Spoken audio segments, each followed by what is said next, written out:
আমাদের মাওনাতে সুলতান ডাইনের branch opening হতে যাচ্ছে।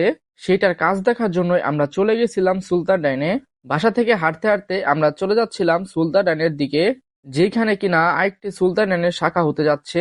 4 থেকে 5 মিনিট হাঁটার পরে আমরা চলে আসলাম আমাদের গন্তব্যে। অনেক দূর থেকে আপনারা দেখতে পাচ্ছেন এখানেই হতে যাচ্ছে সুলতান ডাইনের নতুন শাখা।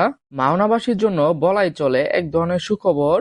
এখন আর মাওনাবাসীর অনেক দূরে দূরে যেয়ে সুলতান ডাইনের খাবার খেতে হবে না। এখনো তাদের ডেকোরেশনের কাজ চলমান।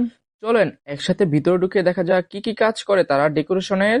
আমরা ভিতরের দিকে ঢুকে দেখি এখানে অনেকগুলো টাইলস রাখা ছিল তাদের।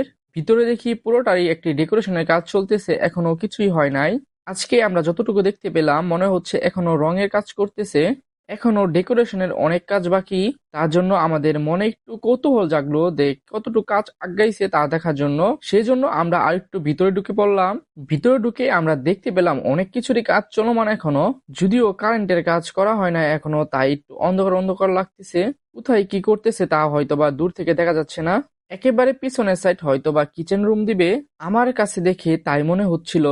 ভালো করে ভিতরে ঢুকে দেখলাম তাদের কাজটা মোটামুটি ভালোই এগিয়ে ফেলেছে।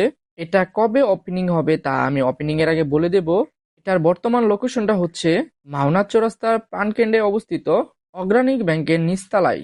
এই ভবনের উপরতলা থেকে পুরোটাই দেখতে পারবেন ব্যাংক। নিচের তলা এক পাশে সুলতান ডাইন এবং অন্য পাশে সুজুকি শোরুম।